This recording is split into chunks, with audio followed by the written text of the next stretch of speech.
Assalamualaikum warahmatullahi wabarakatuh. Selamat pagi, selamat berjumpa kembali bersama saya, Guru PAI SD Islam Ta'alumul Huda Bumiayu.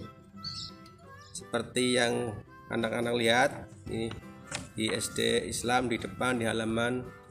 Pada pagi hari ini Pak Guru akan memberikan materi di kelas 5 semester 2 dengan tema Mari Belajar Surah Al-Ma'un.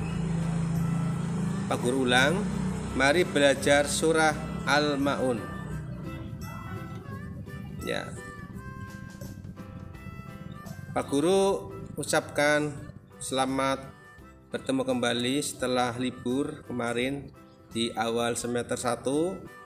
Sekarang masuki semester 2 dengan tema yang berjudul Mari Belajar Surah Al-Ma'un.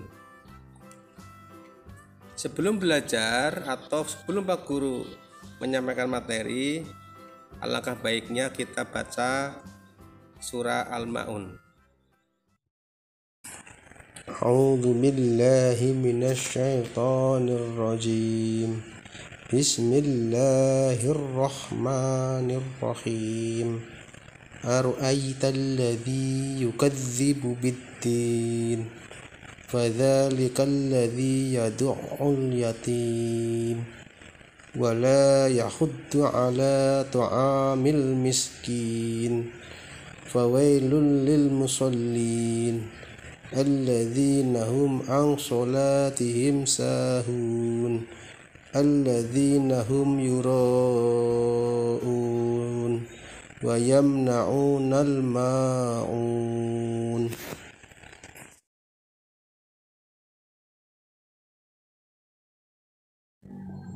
Aro'aita, tahukah kamu, alladzi orang yang yukadzibu mendustakan biddin agama, fadzalika maka itulah alladzi orang yang yad'u menghardik al-yatim anak yatim, wala yahuddu dan tidak mendorong ala ta'ami memberi makan al-miskini orang miskin.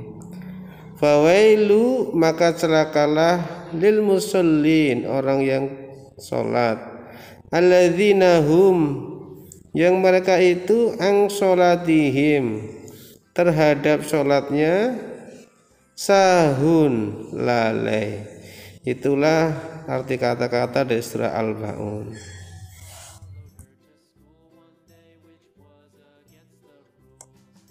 Terjemahan surah Al-Ma'un. 1. Tahukah kamu siapa orang yang mendustakan agama? 2. Itulah orang yang menghardik anak yatim.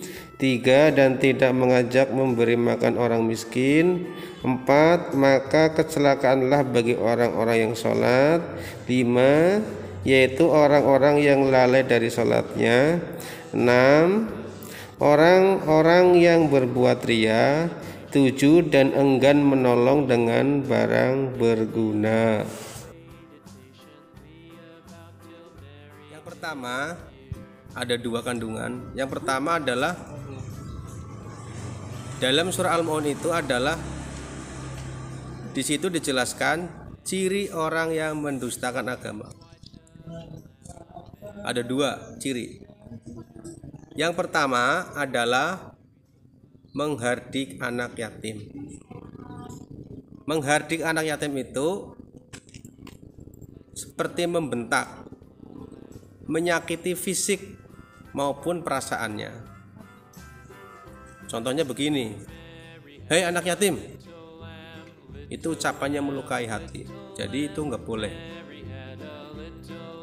Yang kedua, ciri orang yang mendustakan agama, orang yang tidak mendorong memberi makan orang miskin. Ingat, yang kedua, ciri mendustakan agama, orang yang tidak mendorong memberi makan orang miskin. Ada tetangga yang kekurangan, kemudian tidak memberi makan, itu salah satu ciri orang yang mendustakan agama. Terus yang kedua, isi kandungannya adalah dijelaskan orang yang celaka. Apa sih yang celaka itu? Yang celaka itu tidak berarti orang itu sakit-sakitan, nggak punya uang, enggak. Dalam Al-Quran surat Al-Ma'un itu yang pertama, kategori celaka adalah orang yang lalai dalam sholatnya. Lalai dalam sholatnya. Lalai itu artinya mengulur-ngulur waktu. Sudah waktu sholat, dia menunda-nunda sampai akhir waktu sholat itu mau habis, dia baru sholat. Atau mungkin begini, dalam sholat itu cepat sekali, tidak memperhatikan tumak ninahnya. Itu termasuk kategori orang yang celaka dalam sholat. Sholat tapi celaka, apalagi nggak sholat, ya. Jadi sholatlah yang tepat waktu. Yang kedua, orang yang celaka itu apa? Orang yang berbuat ria. Berbuat ria. Apa itu berbuat ria? Yaitu perbuatannya ingin dipuji orang lain atau pamer. Ya. Perbuatannya ingin dipuji orang lain. Sholat ingin dipuji orang tuanya, dipuji temannya, itu namanya ria. Maka orang seperti itu sholatnya tidak diterima oleh Allah. Karena apa? Mengharap pujian orang lain. Padahal dalam sholat itu harus mengharap ridho Allah. Yang ketiga, orang yang celaka adalah orang yang enggan memberi bantuan. Yang ketiga, orang yang celaka adalah orang yang enggan memberi bantuan. Anak-anak pasti tahu bahwa manusia itu adalah makhluk sosial, makhluk yang perlu bantuan orang lain, tidak bisa berdiri sendiri, harus atau tidak bisa semua keinginan kita itu bisa dikerjakan oleh sendiri. Ada saatnya kita butuh orang lain. Itu namanya kita adalah, atau manusia adalah makhluk sosial. Ya, begitulah untuk isi kandungan surah Al-Ma'un. Semoga bermanfaat dan terus belajar. Dari Pak Guru cukupkan. Assalamualaikum warahmatullahi wabarakatuh.